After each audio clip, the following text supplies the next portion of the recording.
Perfecto, muchísimas gracias. Ya. A ver, sí.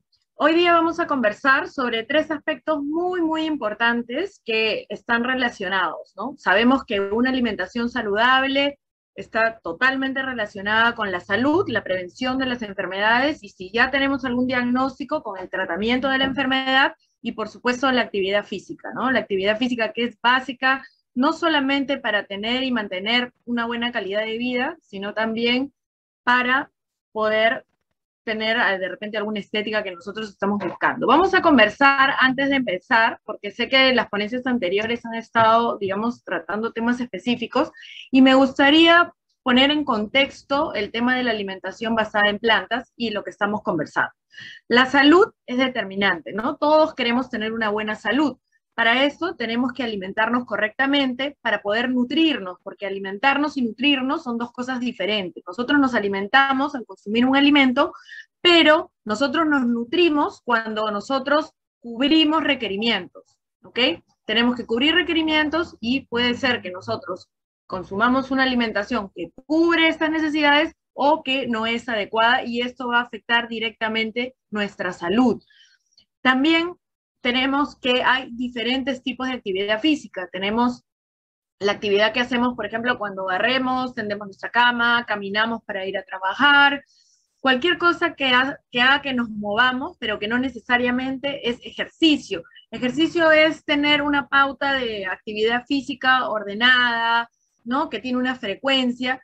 Y ya la otra forma de hacer ejercicio es ya cuando hacemos un deporte que es más a nivel competitivo, y esta competencia puede ser unas competencias locales, ¿no? Digamos, un deporte más o menos frecuente, pero también hay las competencias de élite, ¿no? Que hacen que los requerimientos cambien también. Otros factores que pueden afectar, valga la redundancia, nuestra salud es el descanso, el manejo del estrés y la suplementación, porque hay patrones alimentarios, como lo que vamos a conversar ahora, que pueden necesitar cierta suplementación especial. Aquí también les quería compartir esta gráfica donde se muestra cuáles son los beneficios por el tipo de actividad que podemos obtener, ¿no? Nosotros podemos mejorar algunos aspectos de nuestra salud de acuerdo al tipo de ejercicio.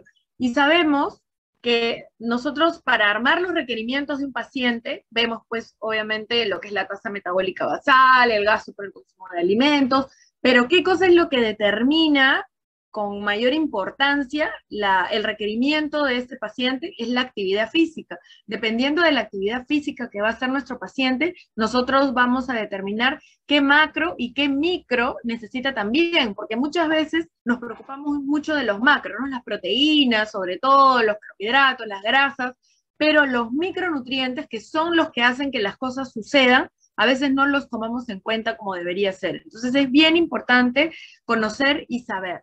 ¿Cuáles son los objetivos que puede tener una persona al entrenar? Puede ser por mejorar su rendimiento, puede ser por mejorar su estética, y puede ser también para tener una mejor salud. Pueden ser los tres, pueden ser dos, pero todos son muy respetables.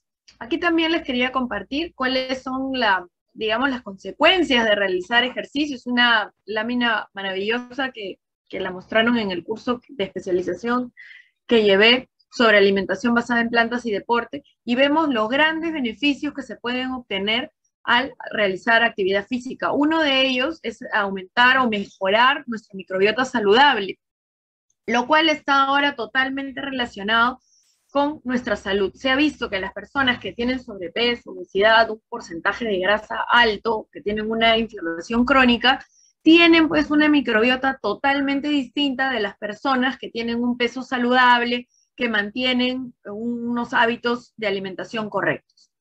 Para ponernos en contexto sobre los patrones alimentarios basados en plantas, es bien importante que tengamos claras cuáles son las diferencias para poder asesorar de una mejor manera a nuestros pacientes.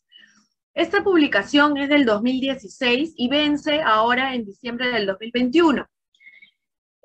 Seguramente la van a cambiar, ¿no? Espero que así sea, y ya no se coloque como patrón alimentario el vegetarianismo, el ovo-lacto-vegetarianismo, o el ser vegetariano al 100% o vegano, porque eso está más relacionado con una ética o una filosofía de vida Y lo correcto, cuando hablamos de un patrón alimentario, es hablar de alimentación basada en plantas.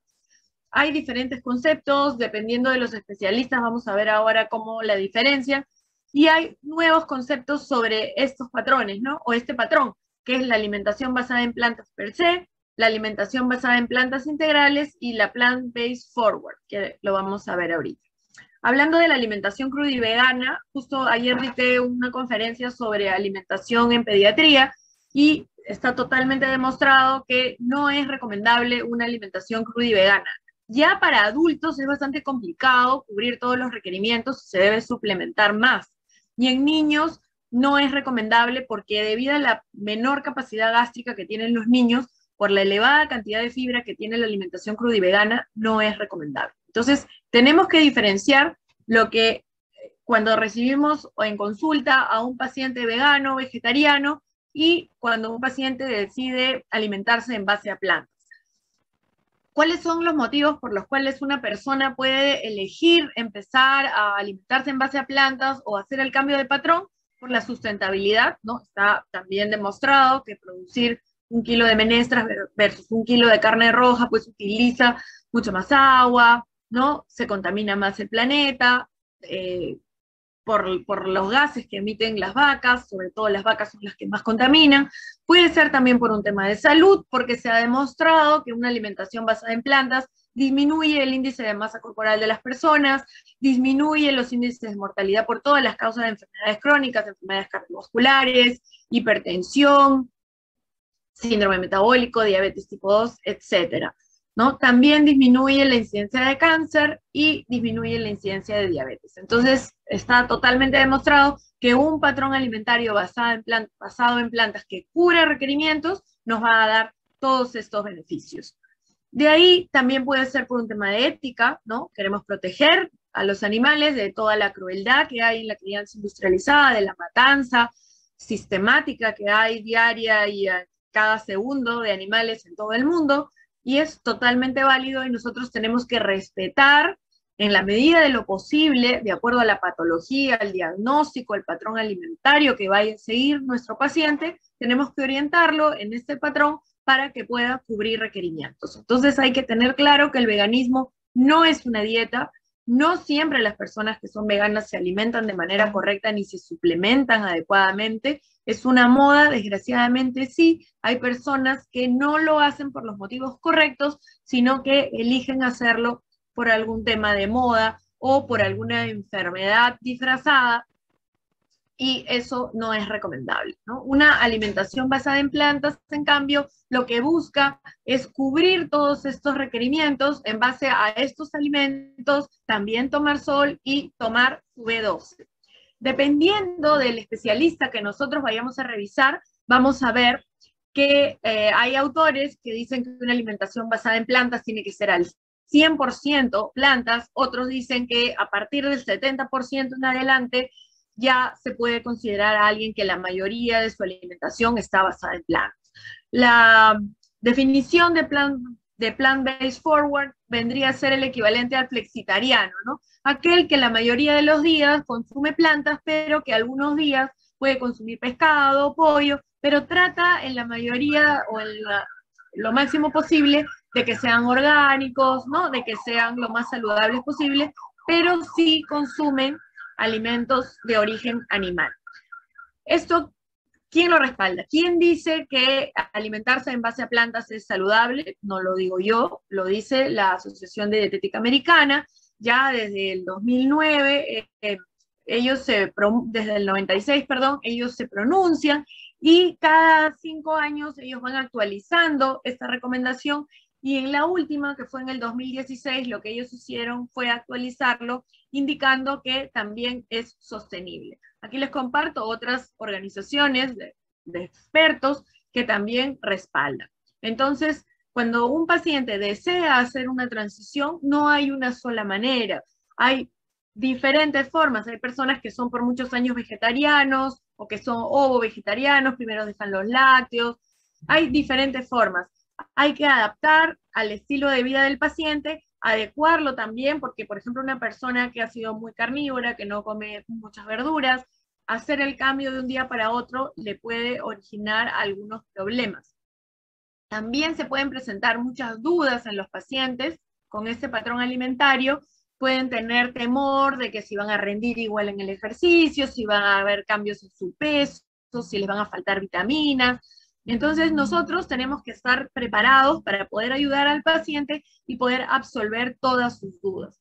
Si nosotros vemos el plato saludable de Harvard, que es el plato regular con el que nosotros, digamos, trabajamos de una manera muy didáctica con los pacientes, cuál es la forma más práctica donde ellos pueden entender cómo deberían alimentarse, entonces tenemos este plato. Y si nosotros nos ponemos a pensar, solamente el 25% del plato es el que va a cambiar si nosotros deseamos alimentarnos en base a plantas. El 75% restante debiera mantenerse y se cubren los requerimientos si es que nosotros tomamos unas buenas elecciones.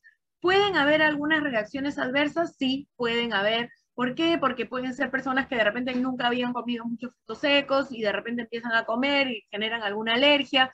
Definitivamente el secreto que callamos los veganos es que tenemos más gases y eso es algo normal por el aumento de la fibra. Lo que hay que hacer es no hacer un cambio muy radical para que no haya mucho malestar.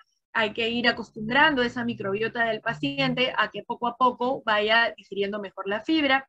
Pueden haber cambios en el peso, dependiendo si se alimenta en base a plantas, pero puros fideos, arroz, ¿no? Puros postres veganos, entonces definitivamente puede aumentar de peso. O si consume mucha fibra y no cubre la cantidad de calorías, va a haber una pérdida de peso. Seguramente ustedes han visto este documental, que es Game Changers, y yo creo que marcó como un antes y un después, ¿no? Digamos, en la cantidad de personas que querían hacer la transición, sobre todo hombres, son los que más se afectaron con el documental.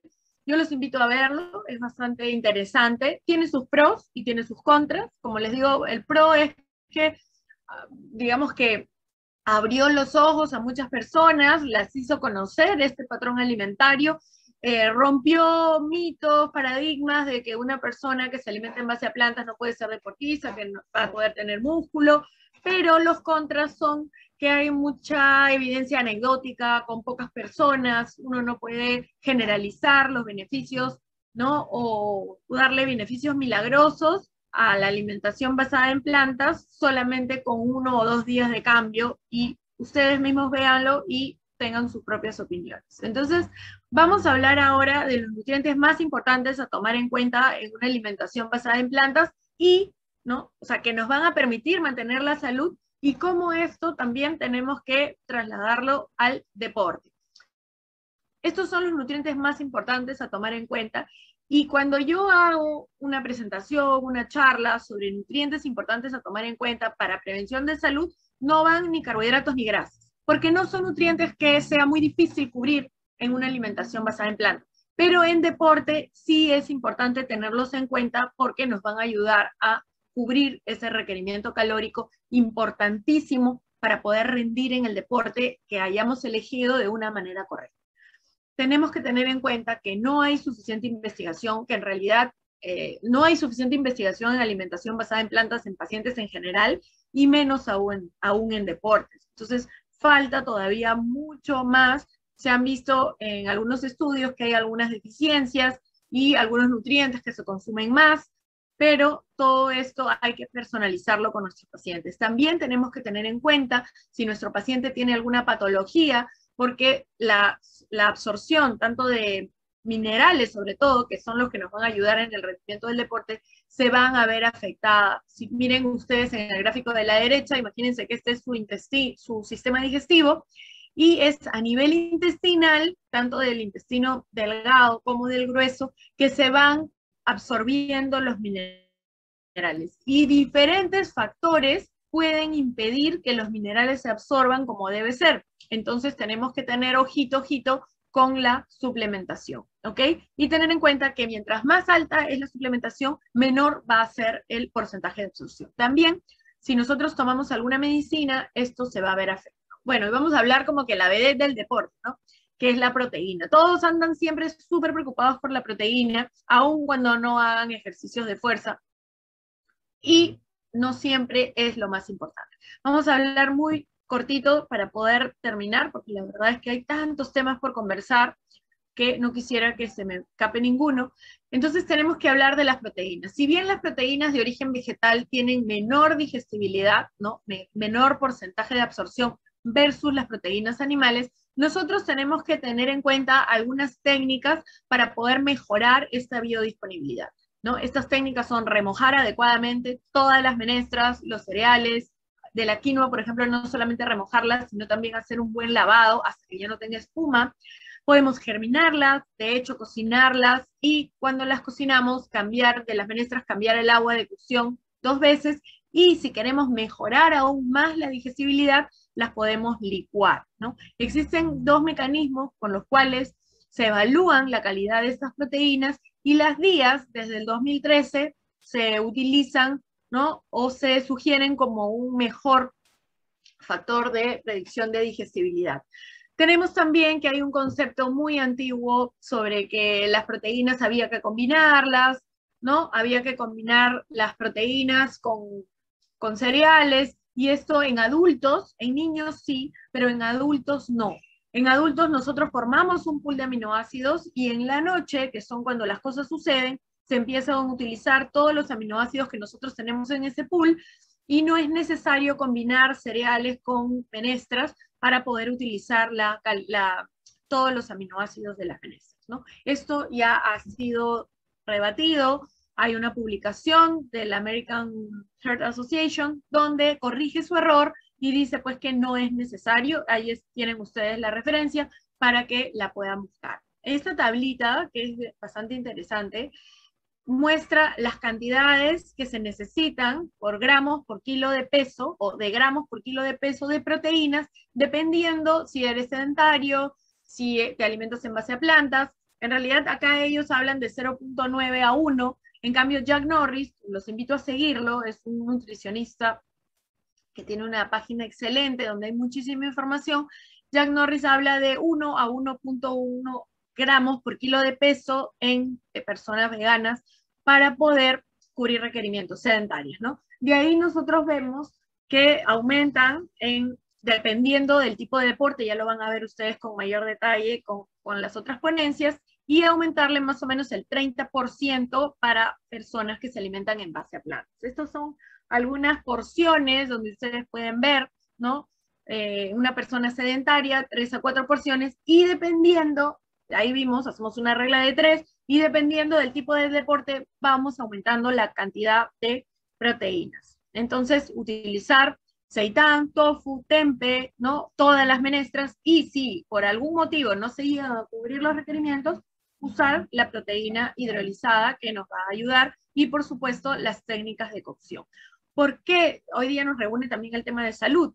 ¿Por qué las proteínas vegetales son más saludables que las animales? Bueno, los estudios, como habíamos comentado, han demostrado que ayudan por todos estos factores, ¿no? Los antioxidantes, la fibra, por la microbiota, el NEU5GC, que es un carbohidrato que solamente está en las proteínas de origen animal y que está relacionado con enfermedades crónicas, las grasas saturadas, que están relacionadas con enfermedades cardiovasculares, el TMAO, que es una sustancia que se forma en el hígado a partir de huevo y carne, ¿no? De la creatina y de la colina, que se forma el TMA por las bacterias que tienen las personas que consumen carne, y en el hígado se forma este TMAO que se ha visto que es un indicador de riesgo cardiovascular.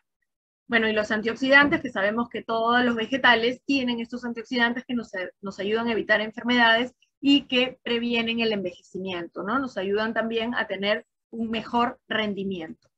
Ahora pasamos a los carbohidratos, y en cuanto a los carbohidratos tienen diversas funciones, hay diferentes clases de carbohidratos. Tenemos que saber que los carbohidratos simples, que son los que nos elevan rápidamente los niveles de glucosa, no son los recomendables, sino los carbohidratos complejos, que tienen más fibra, que mantienen nuestros niveles de glucosa más estables, pero dependiendo del tipo de deporte, vamos a necesitar tanto de los simples como de los complejos, ¿no? Una mezcla de ambos, o por determinados momentos solo los simples.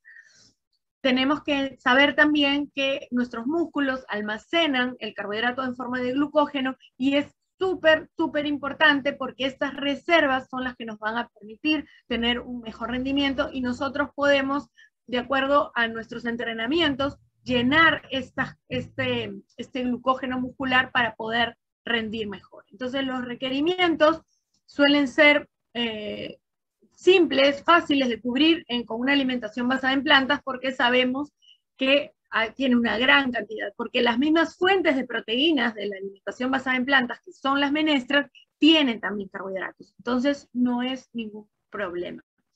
Tenemos que tener en cuenta también que dependiendo del tipo de entrenamiento, nosotros vamos a necesitar cierta cantidad mayor o menor de carbohidratos en nuestra alimentación. Y también depende del periodo del entrenamiento, ¿no? Del timing, vamos a necesitar también. Miren, dependiendo, ¿no? Si es un entrenamiento de baja intensidad, son 3 a 5 gramos de carbohidratos por kilo de peso del paciente. Si es de alta intensidad, va a requerir de 8 a 12, dependiendo del requerimiento del paciente y dependiendo de la intensidad, de la frecuencia y del peso actual del paciente, si es que necesita ganar peso o perder peso. El timing, o sea, el momento del entrenamiento o el periodo en el que se encuentra el paciente también es bien importante, ¿no?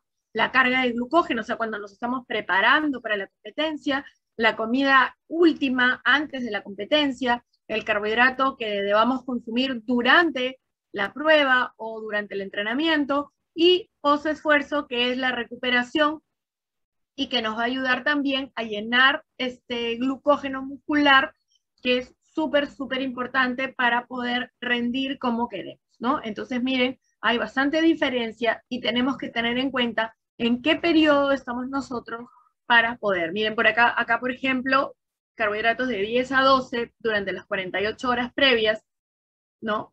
Acá tenemos que tenemos que evitar los alimentos ricos en fibra, las proteínas y las grasas, más bien ahí tenemos que consumir, como les había comentado en la diapositiva anterior, carbohidratos simples para poder cubrir ese requerimiento y que no nos origine, si comemos algo con mucha fibra durante la competencia, malestar gástrico, demora en digestión. ¿Ok? De ahí ahora vamos a hablar de las grasas. Las grasas tienen diversas funciones en nuestro cuerpo, de almacenamiento, funciones energéticas, ¿no? Tienen funciones también para poder formar el colesterol, las vitaminas, la vitamina D, hormonas, etc. ¿Cuál es el requerimiento en deporte? Mucho depende de la cantidad de carbohidratos y proteínas. Nosotros primero sacamos el cálculo de cuánta proteína, de cuánto carbohidrato va a necesitar nuestro paciente, y de ahí vamos a calcular el requerimiento de grasa, o sea, es lo que queda, ¿ok? Que es más o menos parecido también cuando nosotros calculamos un régimen para una persona con alguna patología o que quiere prevenir alguna enfermedad, ¿no? Entonces calculamos proteínas, carbohidratos, y ya el porcentaje que queda, eso es la grasa. Regularmente es entre 20 a 35% del valor calórico total, y en deportes de fuerza y entrenamiento para hipertrofia, la recomendación es de al menos 1 gramo por kilo de peso al día, porque muchas veces en estos planes se baja muchísimo la grasa y eso también puede afectar, porque la grasa, acuérdense que es vehículo de vitaminas liposolubles como la A, la D, la E y la K, ¿no?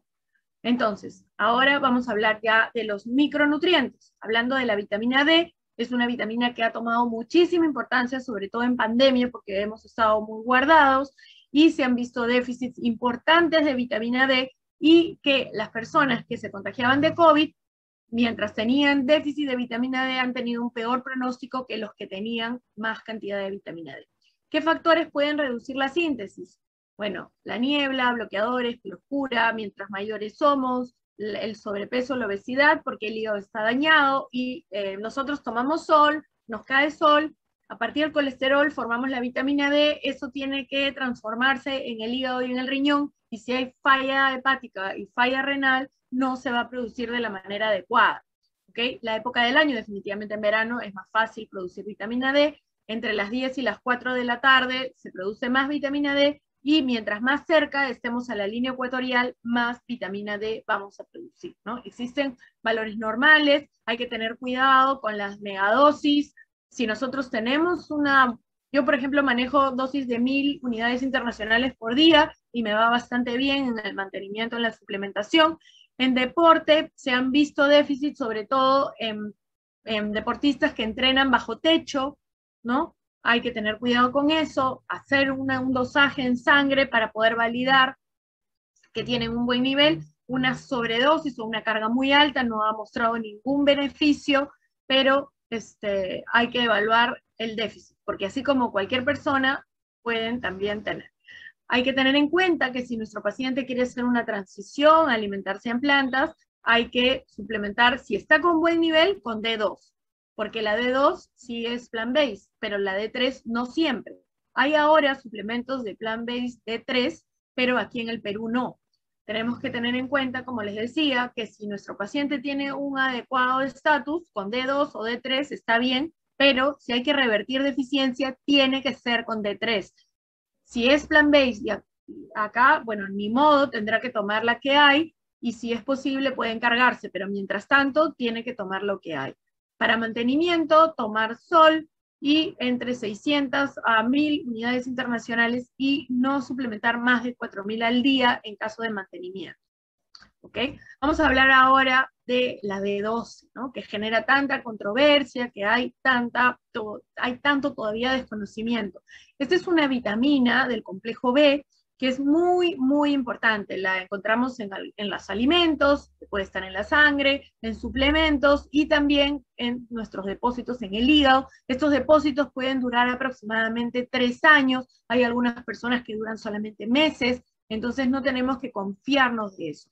Tener muy en cuenta que la vitamina B12 es no negociable en personas flexitarianas, ovo-vegetarianas, lacto-vegetarianas, personas vegetarianas, personas veganas, personas plant-based y algunas otras cosas que ahorita vamos a conversar, pero es no negociable. Tienen que suplementarse sí o sí porque no hay ningún alimento vegetal que tenga vitamina B12, ¿ok? Solamente las bacterias la producen y los animales, al momento de consumir sus alimentos y pastan y consumen tierra, van a obtener las bacterias, pero si no, son suplementados. Entonces las personas omnívoras que consumen animales de granjas industrializadas, lo que están haciendo es suplementarse de manera indirecta.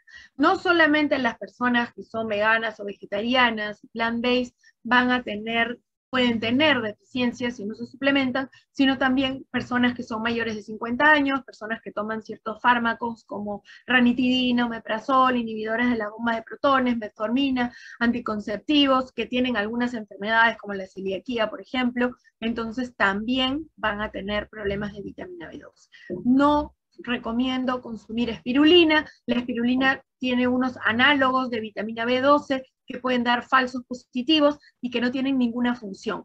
Algunas personas también me dicen, pero yo consumo huevo, consumo lácteos. Bueno, para poder cubrir vitamina B12 y que de verdad ese animal que está brindando esa leche o que está brindando esos huevos está correctamente suplementado, tendrías que comerte al día 3 huevos o 5 vasos de leche para poder cubrir ese requerimiento, lo cual es imposible, diría yo, ¿no? Que se haga.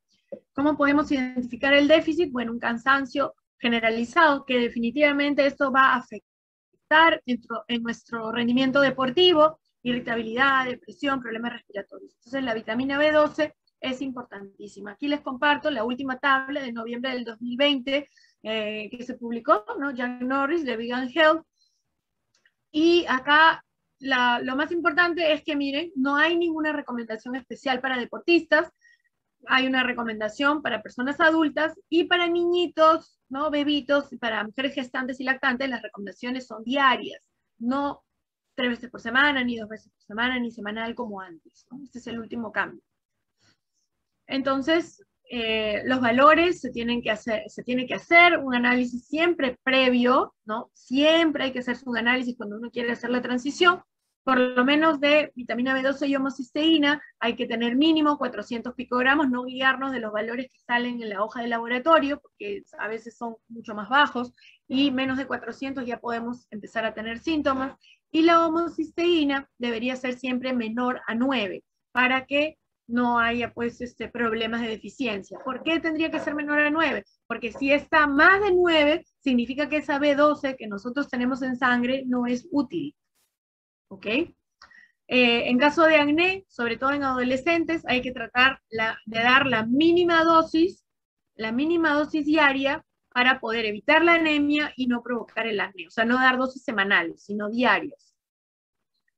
Acuérdense que no solamente los vegetarianos y veganos, sino también los omnívoros conscientes de su salud que por algún problema tienen deficiencia y todos los mayores de 50 años. Vamos a hablar del hierro. El hierro cobra vital importancia sobre todo en mujeres porque sabemos que hay dos tipos de hierro, el hierro hemo que se absorbe más y el hierro no hemo que se absorbe con menor proporción. ¿Por qué? Porque viene pues digamos cubierta de fibra y con varios antinutrientes que nosotros vamos a mejorar con esas técnicas que hablamos. No vamos a tomar ni té ni café con las comidas, cacao tampoco. Vamos a tratar de consumirlo siempre con vitamina C, vitamina A, aceite de oliva. Todas esas cosas van a hacer que se mejore la absorción del hierro. Las mujeres tenemos un requerimiento mucho mayor, sobre todo en la etapa de la menstruación. Entonces ahí hay que tener mayor cuidado porque cubrir 18 miligramos de hierro a veces no es fácil. Si nosotros vivimos en altitud, tenemos que corregir nuestros valores de hemoglobina. Aquí les comparto una tabla para que ustedes tengan claro cuáles son los valores donde pueden tener anemia y cuáles son los niveles de anemia, ¿no es cierto? Y si vivimos en altura, hay que hacer una corrección. Hay factores que inhiben la absorción, ¿no? Como habíamos hablado de estos fitatos, para eso es el remojo y la cocción, los polifenoles que pueden disminuir también los oxalatos, el fósforo, la caseína, el calcio. Nunca hay que tomar un suplemento de calcio con nuestras fuentes de hierro porque definitivamente el calcio le va a ganar por los sitios de absorción. El zinc también es superior al hierro, la fibra, pero ojo que igual no hay que eliminar toda la fibra porque la fibra nos da la ventaja de la microbiota, ¿ok? ¿Cuáles son las buenas fuentes? Bueno, ahí lo marco, ¿no? Si yo no como carne, el gol estándar es la menestra incluyendo la soya. No le tengan miedo a la soya, sobre todo los hombres. Hay muchos mitos de que la soya feminiza, de que ¿cómo se llama? Me van a aumentar los estrógenos. Eso no es real. Hay muchos estudios y si desean, me escriben y yo encantada se los voy a compartir.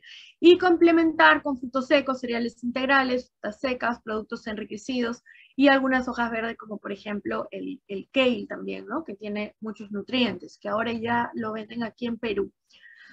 Los factores facilitadores que hemos conversado, cuánto puede mejorar la vitamina C, ¿por qué? Porque la vitamina C activa las fitasas, que son estas enzimas que inactivan a los fitatos, ¿no? Entonces aumentan este porcentaje de absorción dependiendo de la cantidad y puede ser hasta 6 veces, ¿ok? Que puede casi equiparar la absorción del hierro.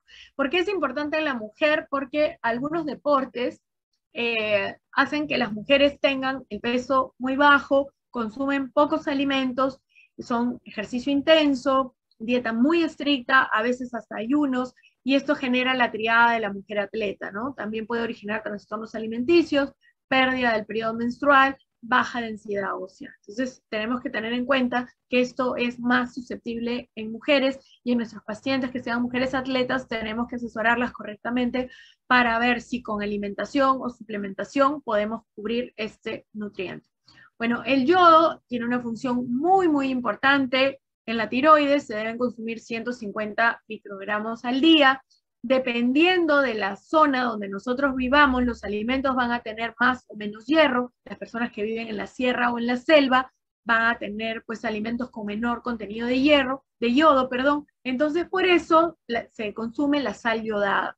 Está comprobado que con media cucharadita de sal yodada al día, que no es un exceso ni va contra las recomendaciones de la Organización Mundial de la Salud, nosotros cubrimos el yodo. Tengamos cuidado con la sal de mar, con la sal de maras o con las sales del Himalaya, sales caras que no nos van a ayudar en una alimentación basada en plantas. La sal más económica, la que conseguimos en la bodega, en el supermercado, en el mercado, esa es la sal que nosotros debemos consumir. Con media cucharadita de sal al día estamos bien. Y quería compartirles esta tablita. Miren las cantidades de yodo que pueden tener las algas. Imagínense cubrir el 22.600% del requerimiento, eso es demasiado alto. no estamos preparados nosotros como población para consumir estas cantidades de yodo y podemos afectar nuestra tiroides. Las personas orientales, ¿no?, que viven en Japón, en China, ellos están muy acostumbrados a consumir estas cantidades y no tienen problema, pero nosotros sí podemos tener problemas. Entonces hay que tener cuidado con consumir con mucha frecuencia, ¿no? En deportistas hay que considerar que pueden haber mayores pérdidas por la sudoración, ¿no? Sobre todo, además, si es un ambiente muy caluroso, húmedo, entonces hay que hacer análisis para evaluar la función tiroidea, evaluar los cambios antropométricos, ¿no? Y también otros nutrientes como el selenio, la vitamina D que pueden afectar, evaluar el estrés y la exposición a ambientes contaminantes. Hablando del calcio, el calcio es un concepto integral, no hay que hablar del, digamos que no le podemos dar toda la responsabilidad de la función ósea o de la densidad ósea al calcio. Hay otros temas muy importantes que tenemos que tener en cuenta, como la cantidad de calorías que consumimos, la cantidad de proteínas, la vitamina D, la actividad física, el consumo de sal, etcétera, ¿no? Tiene múltiples funciones el calcio en el cuerpo, y la RDA de Estados Unidos habla de 1000, pero se han visto en estudios que con poco más de 500 miligramos al día estamos protegiendo nuestra salud ósea, siempre considerando los otros factores que habíamos hablado, ¿ok? Acuérdense de eso. Hasta el déficit de vitamina B2 se puede afectar, ¿ya? Pero tenemos que tener en cuenta. Tenemos que tener en cuenta también que suplementación muy elevada está asociada con riesgos de infartos, hiperparatiroidismo, daño cardiovascular, alteraciones en la coagulación. Entonces, porque yo veo que se recetan a veces 1500, ¿no?, miligramos de calcio por día, y eso no es saludable. También hay que tener cuidado porque los suplementos interfieren con la absorción.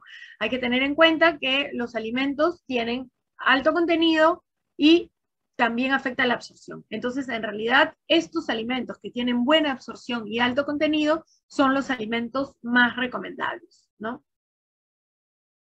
Con 2 tazas de calcio al día de estos alimentos estamos cubriendo nuestro requerimiento. Aquí también les comparto una manera simple de cómo podemos llegar a estas cantidades de calcio. No es tan complicado, simplemente que cuando consumamos bebidas o leches vegetales sean envasadas y enriquecidas. No consumamos las que nosotros preparamos como fuente de calcio, así sean de almendras, porque no tienen calcio. Aquí también les dejo una tablita donde pueden ver ustedes el contenido de oxalato y cómo pueden afectar la absorción. Aquí también un cuadro del contenido de calcio con su fracción absorbible y la cantidad de calcio absorbido. Por más calcio que tenga un alimento, lo que tenemos que ver es cuánto se absorbe, ¿ok?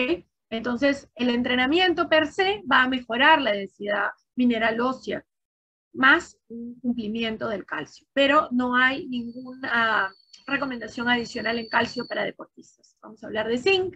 Está presente en todos los fluidos y se ha visto que también es un nutriente crítico en personas plant-based, ¿ok? Puede ser inhibida, así de la misma manera como el hierro, puede tener sus facilitadores y sus inhibidores, ¿ya? Y nunca exceder las RDA, las recomendaciones máximas, porque puede generarse toxicidad, ¿ok? Vemos que las fuentes principales de zinc son fuentes animales, ¿ok? Entonces, por eso hay que tener muy en cuenta, y que, sobre todo en deportistas, se suele perder más. La orina y el sudor aumenta la pérdida de zinc. Entonces, tenemos que tener en cuenta que hablan en veganos, sedentarios, hay hasta un aumento del 50% más de los requerimientos de las personas omnívoras, que no consideran los factores inhibidores y facilitadores, ¿ok? Y también se puede suplementar en plant-based para poder cubrir requerimientos. Aquí les dejo algunas tablitas donde ustedes pueden ver. En cuanto al selenio, también se ha visto que es un nutriente crítico en alimentación basada en plantas. Tiene funciones súper importantes para todo lo que es el sistema de protección de radicales libres, para la formación de antioxidantes en nuestro cuerpo. Entonces, también depende mucho de la tierra donde se cultiva el alimento, ¿ok? El suelo, así como vimos del yodo, el selenio también está muy relacionado. Esta es una tabla de requerimientos, en promedio más o menos son 55 microgramos por día. Y hay niveles máximos, y esta tablita es importante que la tengan para que ustedes vean si alguna vez toman un suplemento que no tenga más de esta cantidad del suplemento, porque a veces tienen una dosis muy, muy alta. ¿Ok? Entonces, depende del suelo el nivel de suplementación. Y miren esta tabla, quería mostrarles esto. Las nueces del Brasil, ¿no? Miren la cantidad versus todos los otros alimentos. Dependiendo del suelo donde se cultiven las nueces del Brasil, entre 2 a 4 nueces del Brasil o castañas por día, nosotros estamos cubriendo nuestro requerimiento. Hay que tener en cuenta que en deportistas el exceso es perjudicial y el déficit también, ¿no? Puede aumentar las lesiones.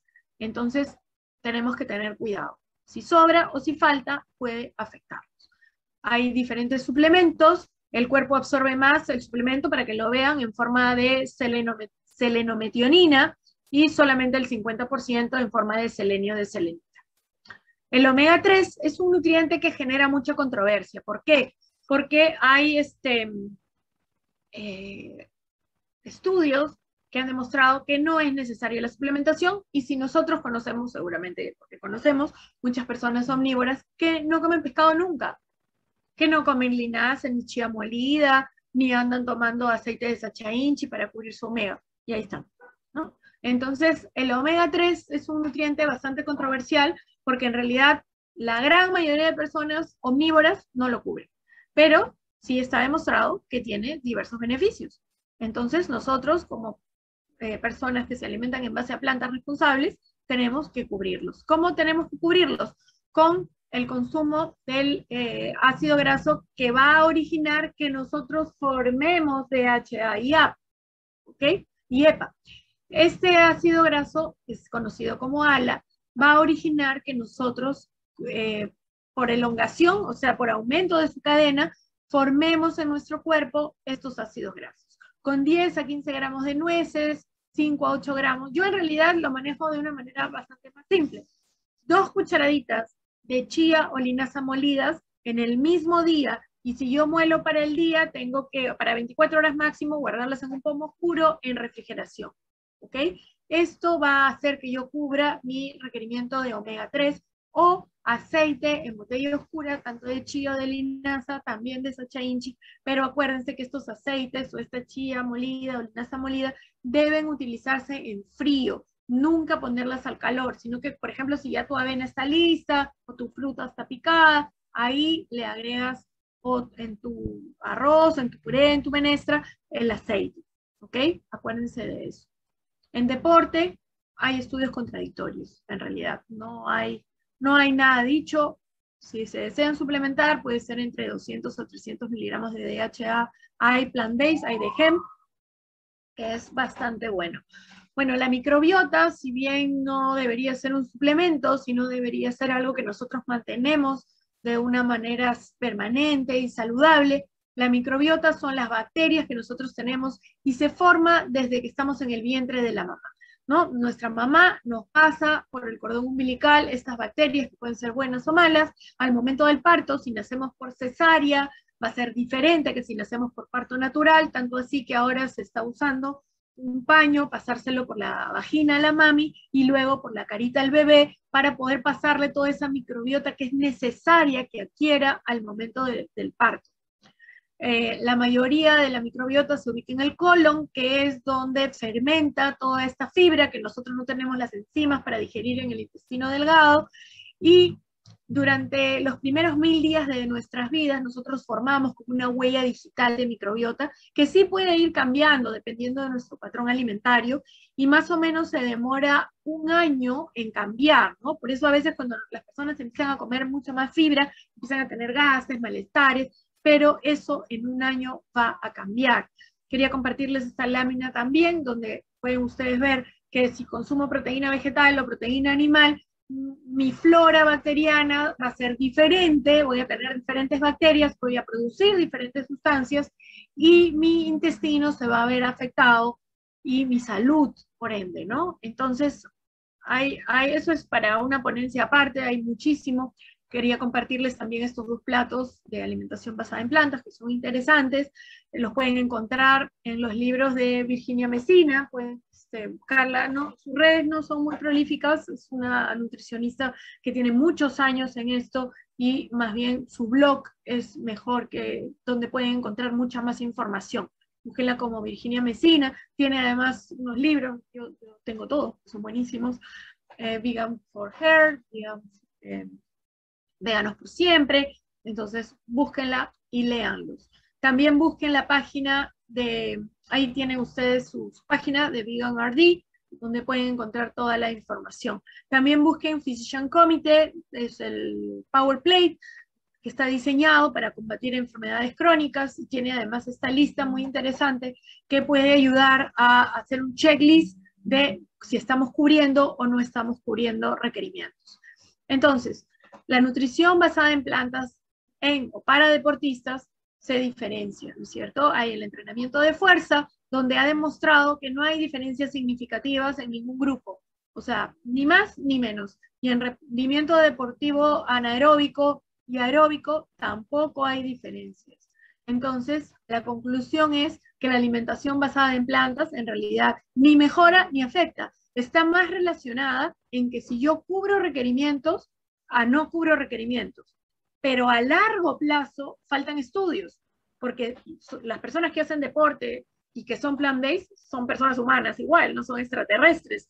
Y si se ha demostrado que la nutrición basada en plantas ayuda a las personas sedentarias a tener una mejor calidad de vida futuro, entonces por obvias razones debería también, ¿no?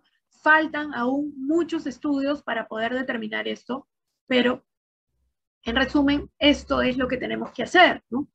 Menestras, frutos secos o consumir semillas, cereales integrales, verduras, frutas, la fruta a cualquier hora, no hay hora para comer fruta, bebidas vegetales fortificadas, suplemento de vitamina B12, sal de mesa ayudada, tomar sol o mi suplemento de vitamina D, tomar agua, hacer la actividad física, tener periodos de descanso para poder recomponer, para poder formar lo que se necesita formar, y manejar el estrés, porque todo lo anterior nosotros lo hacemos perfectito, pero no manejamos nuestro estrés, créanme que esto no va a tener el resultado esperado. Y esto se ha visto en consulta.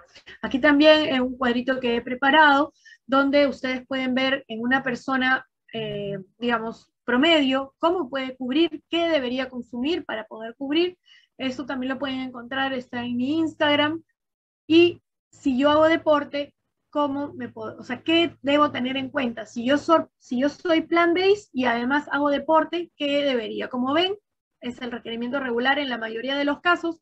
En algunos casos sí, hay que evaluar, sobre todo en la proteína, en el zinc, tenemos que ver el requerimiento aumentado, ¿no?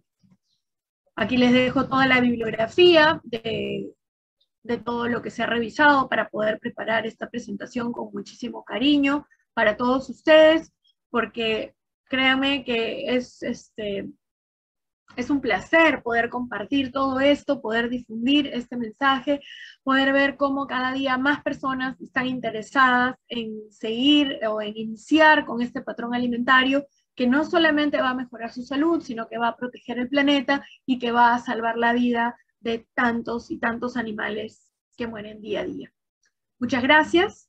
Espero no haber corrido mucho porque es tanta información que la que hay que compartir, y estoy aquí para poder responder todas sus preguntas, y también en las redes, si ustedes se animan después o tienen alguna otra duda. Muchísimas gracias.